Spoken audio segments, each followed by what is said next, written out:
Is it just good or real good? You ready? Go. Okay, so this workshop's a little bit about the history of the how concept and a little bit about how to measure recovery.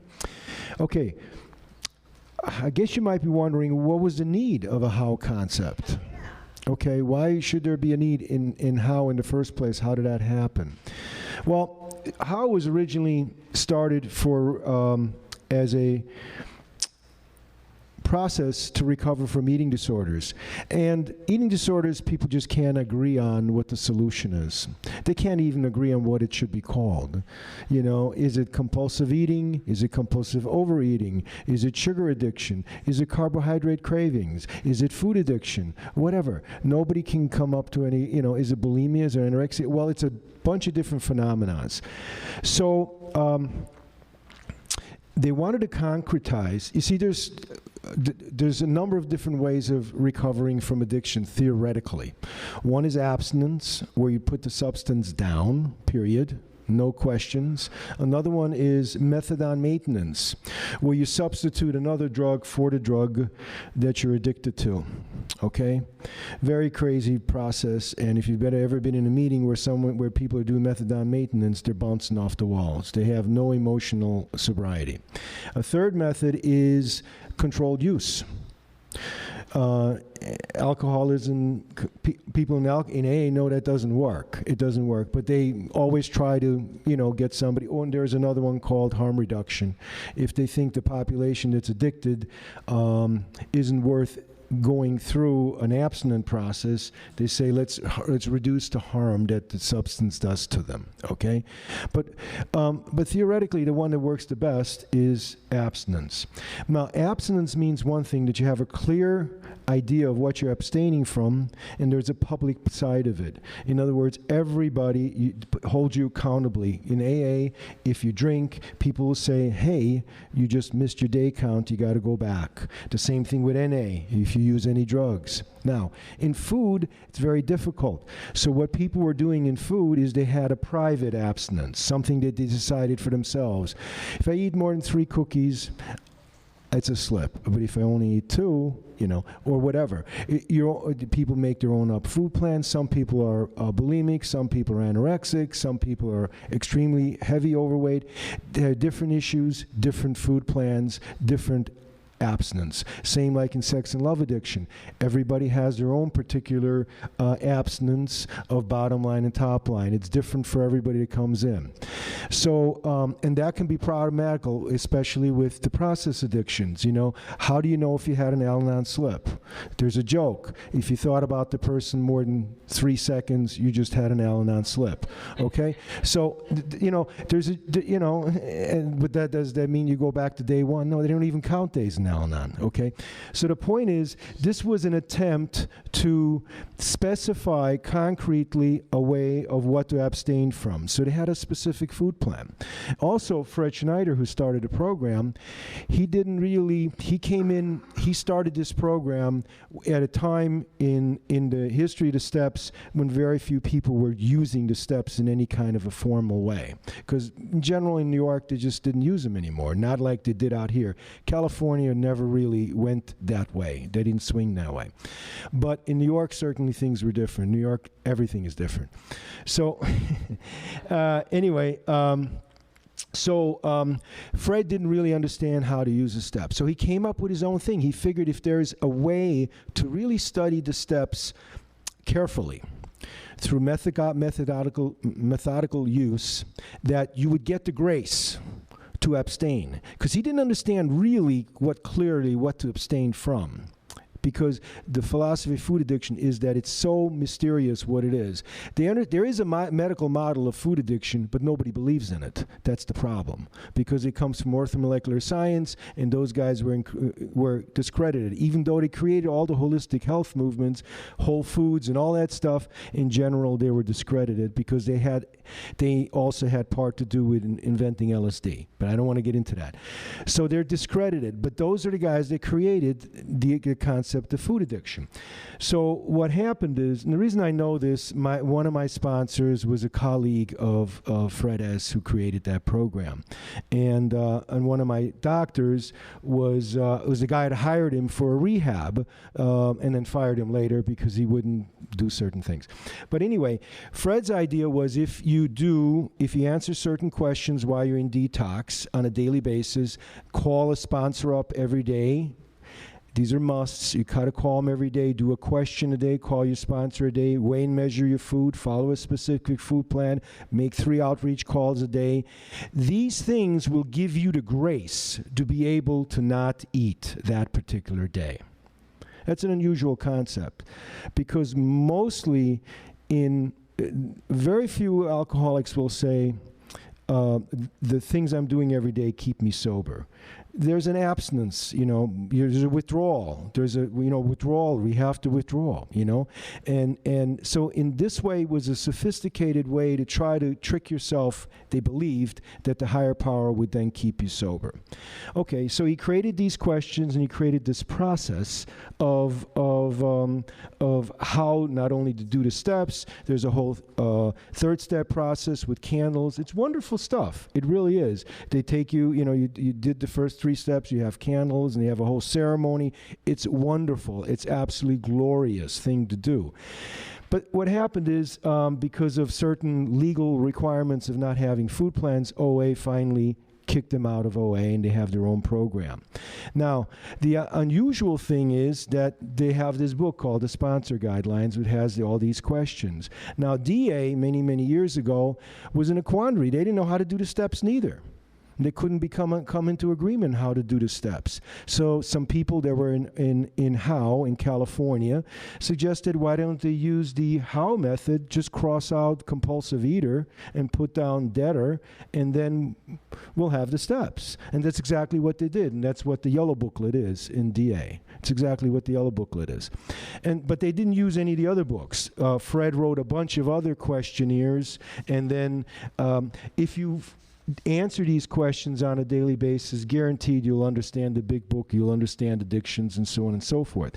Now, I don't know what the how concept is here in what they're doing, but I think it's probably the same thing where you prescribe certain amount of calls on a daily basis, you choose an abstinence for yourself, and something that you're abstaining from on a daily basis. And by the way, that is something that is sort of measurable, because and I always say this, and there's very few people who agree with me on that. They think it's too esoteric. In the UA pamphlet, it says, Underearners Anonymous is not just about under-earning. It's also about underachieving and under-being. Now, under-earning, what you see in alcoholism, what you track is you track alcohol. You do not have alcohol. In food addiction, you track the food. You weigh and measure your food. Debting, you measure, paying your bills, things like that. Every program you measure something. There's something you measure. So in under-earning, you sort of measure your money, but you also measure your time, because if you don't control your time, you end up not showing up for earning money. So you're measuring money, what you're really doing on a daily basis, And in the underachieving, what do you measure? You measure your goals, whether or not you're achieving your goals. What are you doing to achieve your goals? You name your goals. If they're vague, if your goals are vague, then you're not going to be able to measure them, because you can measure your goals on a daily basis to see if you're getting closer and closer to your goals. In the underbeing, what you can also measure, first of all, you have to decide what that means for you and what aspects of your life have to do with your beingness. I think it has to do with my sociability, has to do with my meditation, my concept, my work with my higher power, all of that. Now, I can quantify that and say, okay, if I meditate 5 times a week, then I met my goal. So I can quantify even my beingness. You know, I'm going to go to yoga, or I'm going to go to the YMCA. In the next 60 days, I'm going to go 30 days to YMCA. This is a beingness goal. In other words, that's something I can quantify. That's something I can measure. So all of these things can be measurable. And to, I think, a certain extent, how is a way, an attempt to create concrete measurable things and then concrete behaviors that then need to be done on a daily basis to give you the grace of being able to recover from under-earning. So it's an attempt, a group process, where the group decides by group conscience that you do all these different things, and then you just go ahead and do them. And it really does work. It's just not a private private way of doing it. So I support entirely. I don't know what the construct is, but theoretically I understand what it's based on. Now also, UA how has nothing to do with the eating disorder how, because the word how is not copyrighted. So anybody can do anything. You know, we can have AA how if we want, and it has nothing to do with the original construct that Fred Schneider and the other founder had created in that particular program. So I only have a couple minutes left. Open for questions. Questions at the end. Okay. All right. Sure. Okay, if that's the case, I don't think you have anything more in particular to say, so why don't I introduce Bella to you, and then we can have a couple more minutes at the end for questions. Come on, Bella.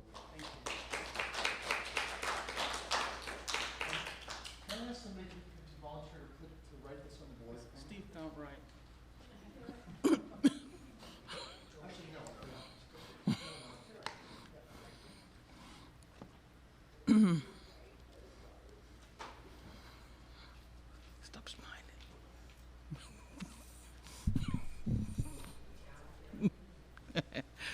Okay. Are we ready, Dave? Hello? Okay. Oh, hi, everybody. My name is Bella. So, it would help, right? Yeah, I think you need to go like this, and it needs Oh, right. oh. Yeah, so it needs to be right in front of you. So.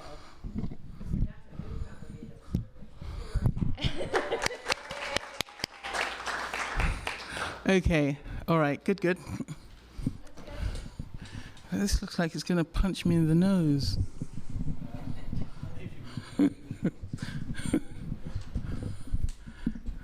Okay. Okay. All right. Thank you. So great. So there you have the historical perspective on how.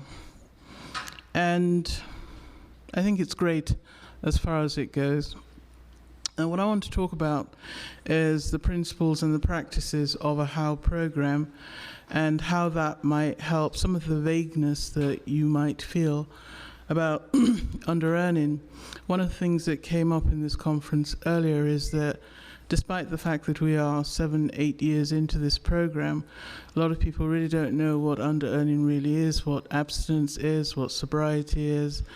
When people say, I have X number of days of sobrieties, what does it mean? Does it even mean anything? And what I will say might be a little bit contentious. I don't actually believe that it does mean anything. But I do find how to be a fascinating concept. Recovery to me is about two things. It's about the steps and it's about the tools. Now, a lot of our languaging around under-earning is a type of away from strategy. We recover from under-earning. And I've always thought it a little bit unfortunate that we don't speak about this movement towards prosperity. And I'd like you to keep that in mind, because I'm actually not here to advocate the UA How program that comes out of New York. The most I'll say about that is that it's one version that you could use, but you can also create your own. The idea is that if you were going to run a business, if you were going to bake a cake, if you were going to go for a walk, you would have some way of measuring how you were doing. You would have some sort of destination. Now, the process through the steps is what it is, so I'm not really going to talk about that. So how is really about the tools. Now, I'm not even going to ask for a show of hands, but how many people work more than, well, yes, I will. How many people work more than 2 or 3 of the tools on a consistent basis? And that can't include time recording. No. On a consistent basis, like a couple of times a week. And it can't include sponsorship. It can't include keeping your numbers. And how do you work self-esteem? Not even going to go there yet. Not even going to go there yet. So it would appear then that the majority of people in the room don't actually use most of the tools on a consistent basis. I'm going to put forward an idea that the tools are part of the backbone of this program. And so if you're not using them, your spine may be a little bit out of alignment. And hence your walk through the steps may not be as profitable as you would like.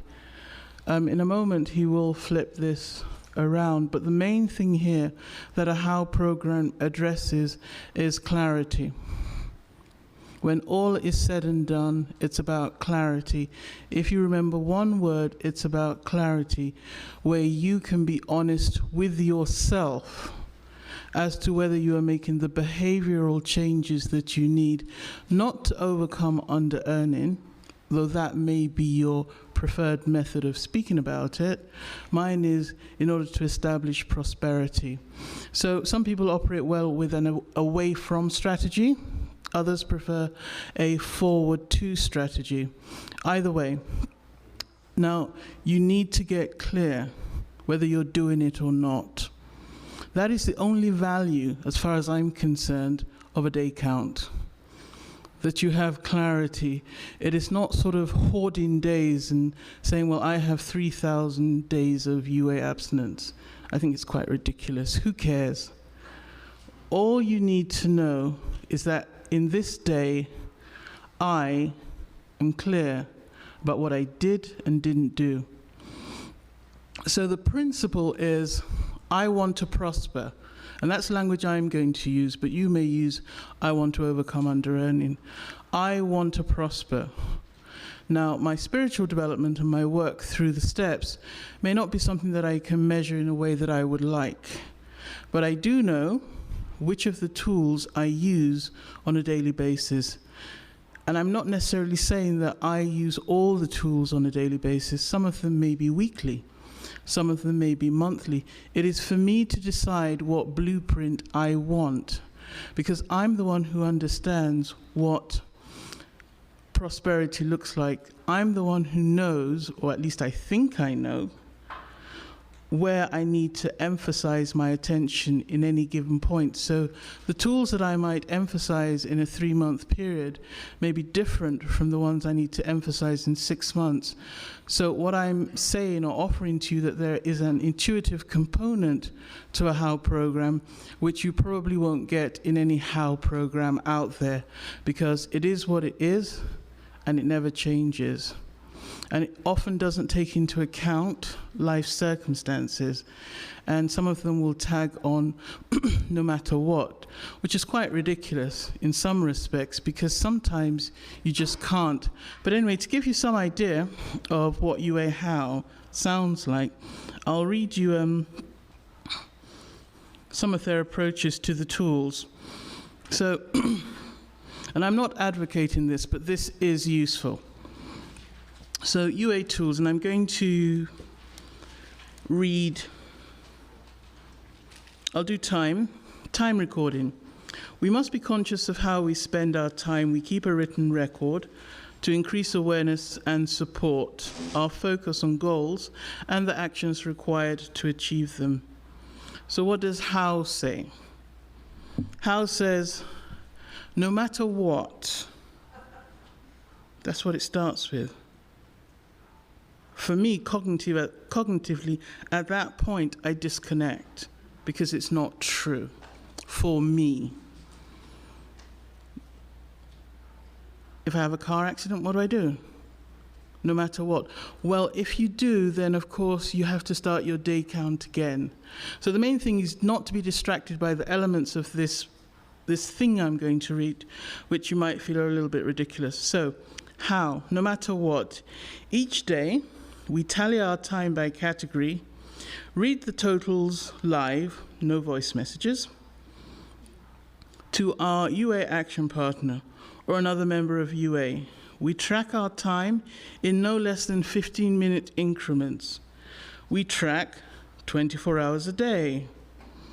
For example, starting at midnight and ending at midnight.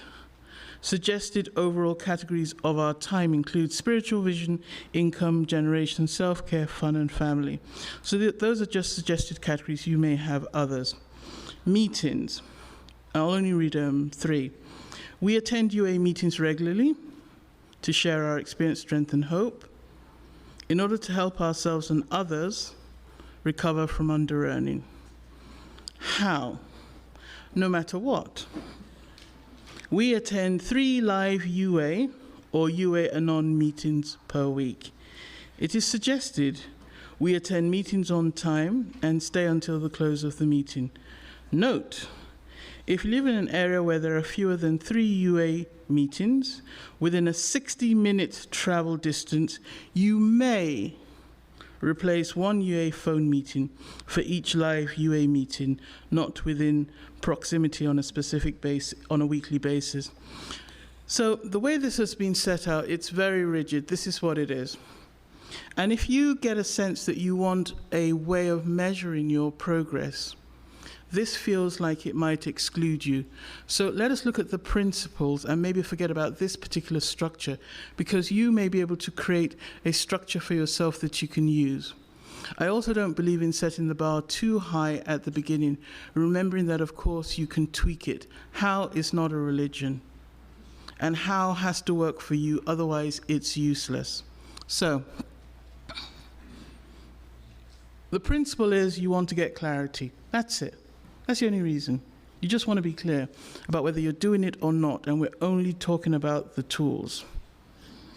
The strategy.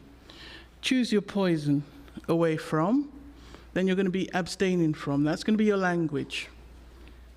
Or towards embracing prosperity. You choose which path you're going to go down. It doesn't really matter which you choose. All roads lead to Jerusalem, I'm told, eventually. So, embracing prosperity, you would probably have a good sense of what that is for you because you have done your vision work. You know what it is you want or what you would like. So you have something that is important to you.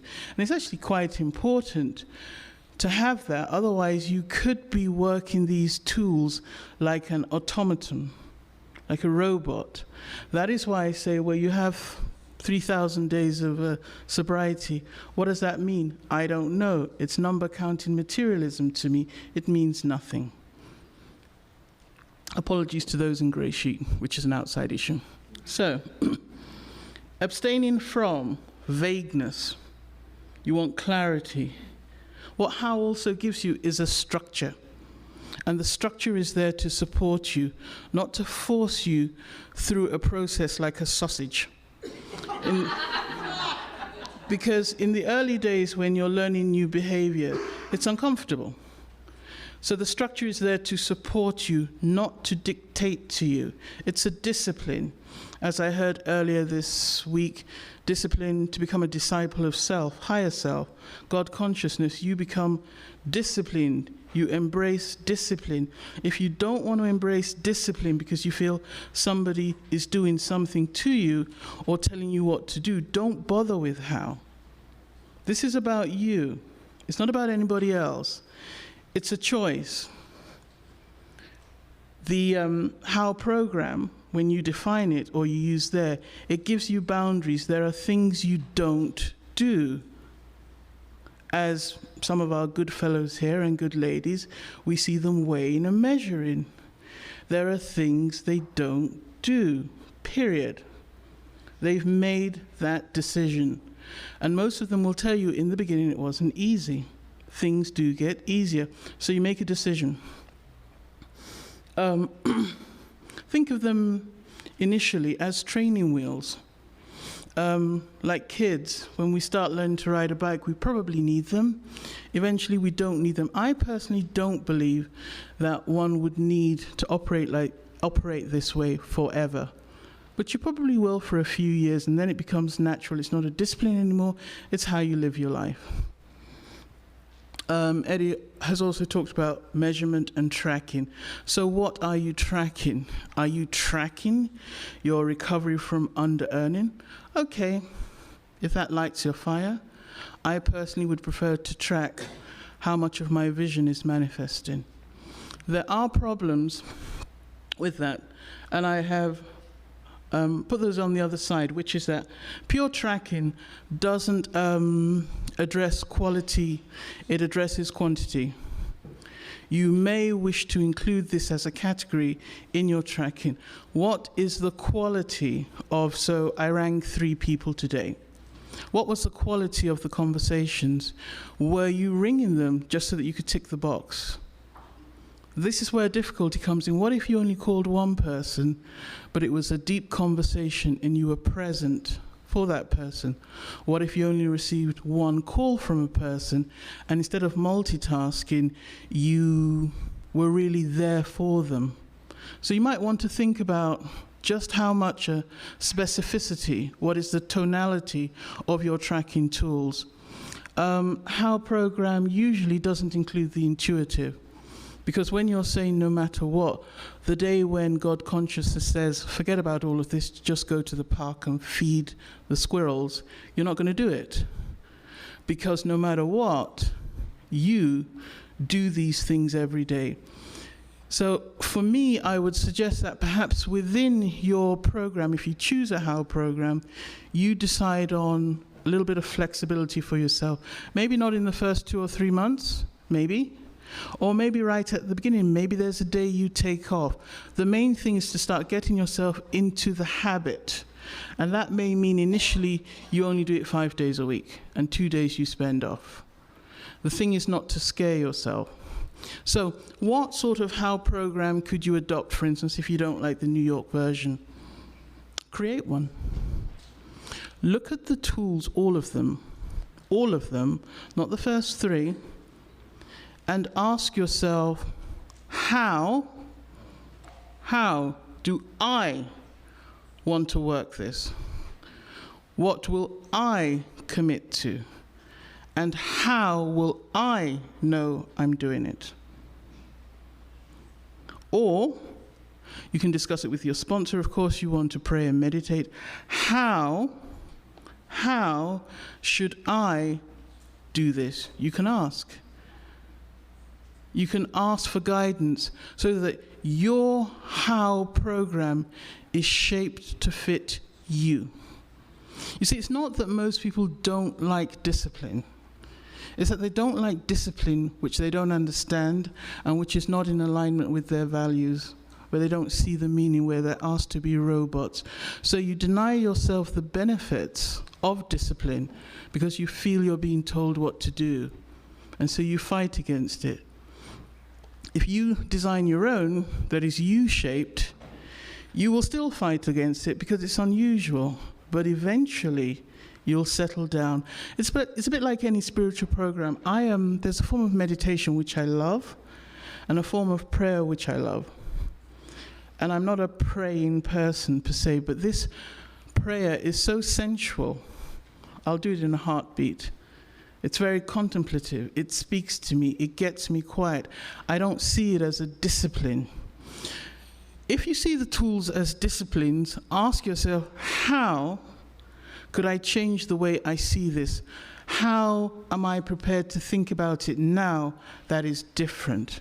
And I'm going to take one tool to give you an example of how you could do it. I remember I asked Andrew, I said, what is the origins of how? And he said something about, well, I shouldn't because it's not politically correct, but it's something to do with some region in America. And I thought, well, how now? You know, it was very, very funny. And what struck me is that there needs to be a sense of humor in how we approach this. So I don't know what your values are. I like things that are beautiful. So what is the energy that you're going to imbue in your process? So we have time tracking. Apologies, Matt, but I think the time tracking sheets are pretty gruesome. I do think that they're a little bit ugly. So, it's true, I do. So, I created my own. Color coordinated, lots of boxes, lots of things going on, lots of images around them. The book that they're in is beautiful. I like it. I like tracking my time in it because I get to see pretty things. I will do anything to bribe myself to sit down and track my time. That is how I do it, because I want to do it, but I do not want to feel punished while I'm doing it. I also cut out little sayings on pages, and I stick them in, and I forget about it. And maybe in 2 or 3 weeks' time, it's this week, and I've cut out something in advance, and there it is, encouraging me. So my time tracking diary journal is a beautiful book. And some of you saw my vision book. It's a beautiful book. So you may need to create beauty. If your home is cluttered, you may need to create somewhere where you go every Sunday to do your time tracking, away from the chaos and the neighbors and the cats and the kids. Maybe you just need to go somewhere. So take care of yourself. What do you want to achieve? You're not just time tracking for the sake of it. As Eddie said, what are your goals? What's your vision? Do you know? Will you make time to know? What does time tracking mean to you? For me, time tracking is tracking my life. I want to be present. I want to know what I'm doing, why I'm doing it. I want to know how I feel. I want to remember, I don't know where I was 2 months ago. I want to see it back and forth. The other thing that I add in my time tracking, I do have an automated system as well, though I prefer the hard copy. I have pop-ups. So, because sometimes, even though I'm time tracking, I will forget that I said, in such and such a time, on such and such a date, I am taking time out. I'll forget about it. So I track forward for myself, so I don't have to remember everything in the day. I make it something which nurtures me, and this is what I invite you to do. You know, this isn't complicated. It really isn't rocket science. You don't have to work all the tools at once this way. You don't have to work it in the New York UA way if you don't want to. But give yourself the gift of discipline. As we say, we are so undisciplined. But it's because most of the disciplines we are subjected to have nothing to do with us, or we don't know how to make it personal and relevant to the vision that we want. And I would strongly advise people to really consider this. What do you prefer, away from, abstaining from, or towards embracing prosperity? Use the language which lights your fire, which makes you want to get up in the morning, which makes you want to reach out to 3 people and make calls a day, which makes you want to save, because guess what? In 6 months' time, you've already decided you're going to Dubai, or you're going to get a subscription to a magazine you've always wanted. Use it so that it is relevant. Don't become a machine. Don't become a machine. And please, please don't tell yourself no matter what. You're not a child. You're not a child. You will do the best you can every day. And some days it's going to be imperfect. And then you'll get back on track. So a how program is the program that works for you. If you don't know how to create a how program that works for you, ask people. Ask within. Take the tools. Remember what I said about the backbone, the spinal cord. People talk about the steps as being the backbone, the spinal cord. I don't think that. I've never believed it. I feel that the steps are the energy that flows through the spinal cord. I see the tools as creating the structure. And I want for you what I want for myself, in that, for instance, working on this particular event, I wouldn't say that we have had a how program to bring it in, but we've certainly had a very disciplined program to bring it in as a project. And you consider your life to be that. If you have a vision and you've identified the first one or two things that are just the things you must have out of life, then you must get disciplined. There is so much in life to distract you. There are so many people to distract you. And you will be the prime person who will distract yourself. So do yourself a favor. Being disciplined is actually a kindness to yourselves. And it's you saying, my vision matters. This is why I do what I do, and that's why I don't do what those folks over there that I don't know about are doing. This is why I don't spend 2 or 3 hours watching TV anymore. I don't have the time for that, and I don't want it showing up on my timesheet anyway, that this is what I did. So Eddie and I can take questions now. I've got a little bit breathless, so I think Eddie will go first. Yeah, okay, so if you do have any questions, I mean, the main thing that I wanted is to show you that it's not really a scary thing at all.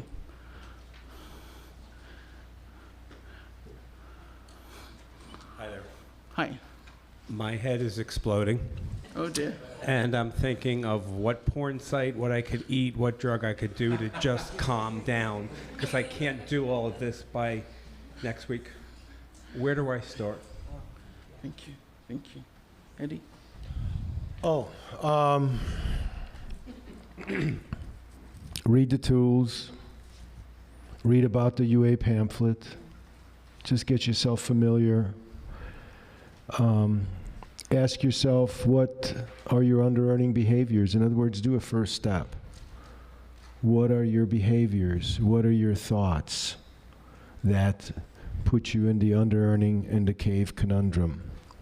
And then, of course, the program really is about abstaining from those things. The odd thing about it is some people have to get really specific with that and have to do a formal first step. And other people can just say, you know what, I'm an under-earner, and it can jump. It really depends on how sophisticated your ego is and how easily you can flip back into denial, into forgetting. It's a disease of forgettingness. So the more you do a formal first step, really writing the behaviors, your thinking, your whole system down and nailing it, the bigger picture you got, the more likely you're going to have a possibility of abstaining, because you really have to let go of those behaviors. You have to abstain from them. My disease wants to do all of that by 4 this morning, or however long it takes, and not rest, and yeah, just feeling the push. Yeah, well, I don't think that's doable. But, you know, good luck trying. I support you, you know, if you want to try. I would say easy does it. That's what they say in the program, you know. But you do have to. Have you ever done a formal first step? Yes. Yeah. Times in other programs. In this program? Never in this program. Well, then that's where you start. Start with a formal first step, find a sponsor, or even an interim sponsor. I found one today. Yeah. Okay, well, then you're great. He's going to ask you to do a formal first step. Maybe he's not going to use that terminology, but he's going to ask you to do that. You're in good shape. Okay. You're here. Thank you. Okay. I just wanted to add something else on that question, Bill. If you want to do everything by 4 o'clock this evening, I'm a great advocate of them. Try it. If you try it once or twice, you'll realize that it doesn't work, and then you can drop it. Try it. The other thing is that I would keep it very simple, exactly as Eddie says. Keep it really, really simple. Really simple. And that's probably the most difficult thing for highly intelligent people to do. Yeah. Hi, Maggie. Thank you so much, both of you. I learned a lot today. I had an experience. I lived in an area for 5 years where I watched the OA how people, and then I watched the OA, the regular OA people. And for a while, the OA HOW people all had way better abstinence. They were really doing great. They all looked hot. They all had boyfriends. Everything was fabulous. And then somehow everything changed.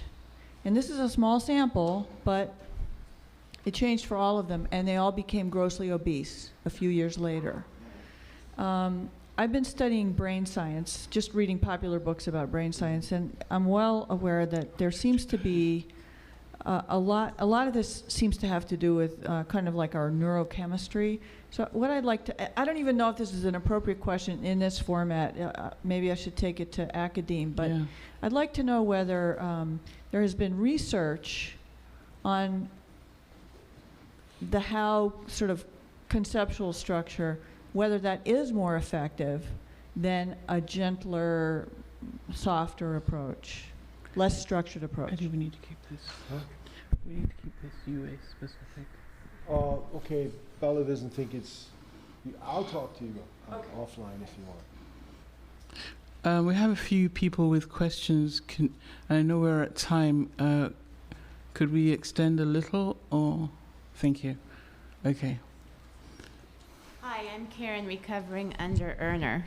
Hi, Karen. And no, thank you both very much. I'm actually in the How Food program, and I do what I would call a relaxed version of that. We'll just leave it at that. And I completely agree with you, Bella. And I heard of UA How, and I go, there's no way in hell I'm joining 2 How programs. My head will explode. But I have kind of done what you say and think, okay, what makes sense for me? And my standard is 1 outreach call a day. That seems manageable to me. But as far as the timesheet goes, I'm in Excel. I love Excel. So I put Matt's, it's not Matt's, but the timesheet in Excel, and then I color code like different areas of my life. So like earning is green, and spiritual is purple, and home maintenance is gold, and I love it. It's like filled with colors, and I can I do total up the hours, so there is a quantitative, but I could just look and intuitively kind of see, well, gee, how am I spending all my time? So I really, really love doing that. And now this is more of a question for Bella. And by the way, thank you too for your talk I think it was yesterday afternoon. And as far as vision, my vision is not at all how I earn my living right now. I want to be a writer, and I'm just scared to death. I'm scared to death of that, and the only way I ever do any vision work is if I'm in a class that focuses on it. So I would love, I don't know, I would really love any experience, strength, and hope you may have about how to just get started in that, or how to, I don't know. Right, and this again is how to get started. Well, how is right there, because initially you will, if you accept the fact that you're frightened, then you can actually start slow, but you can block out the time in advance for yourself. You can make it a pleasure. Maybe you don't start writing. Maybe you listen to videos by a writer that you like, or watch them, or read a book, or go and see a movie from a book and critique it. There is a content that you can place in those boxes which gets you past the scaredy cat part. And you're still tracking. You're on track. What you put in those boxes is down to you, and it can be as creative and as fun as you need it to be. Great, thank you very much. You're welcome. I think we have time for maybe 2 short questions, just really short. I know, Sonia, but... My name is Chris, Underearner, and what I brought out of this was I really liked what you said. Don't be hard on yourself, and what I see is do something with purpose, and what I related so much of this to, and if anybody wants to write this down, is it's Outliers by Malcolm Gladwell. And he talks about you need 10,000 hours to do something, to make that to be good. And he went marked Bill Gates. He figured out his hours, how many hours to get this together. And the Beatles, and he marked it by Sgt. Pepper's Lonely Heart Club Band. That's their best album ever. and 10,000 hours. So I just, if you look at what's a big landmark is a year for abstinence and a lot of these things. Well, there's 8,700 hours in a year, so that's close to your 10,000 hours. So I like that. I kind of wanted to make that as a comment and then see what your reaction or thoughts are of what mine is. Try to keep it short and simple. Well, people have studied recovery, and there's something that happens in the first 3 months, 6 months, 8 months, and it's across the board no matter what the addiction is. It's called the genetic chart of alcoholism, and they cross-reference with food addictions and so on and so forth. There's significant things that happen in the first year, second year, third year, fourth year, fifth year. AA even knows, they say it takes 5 years to get your brain back, and then 10 years to realize you never needed them. So it's like, there's the colloquial wisdom and then there's the scientific information. They always are spot on the same. There's so much wisdom in the verbal traditions of like AA. We spent a lot of time yesterday talking about cross-sponsorship, cross-gender sponsorship, and the 13-stepping. And my man back there said, "Why don't you just say the AA slogan, which said that when you're considering having in 13-stepping, he said, well, the odds are good, but the goods are odd." That tells you everything you need to know, right? The odds are good, the goods are odd. Thank you very much, Matt. Could we steal a bit of your 15 minutes just so I could answer this question? I just gave up 5 of the 15. Oh, so now we only have 10. I'll speak with you. Oh, yeah, I'll speak with you. Thank you very much.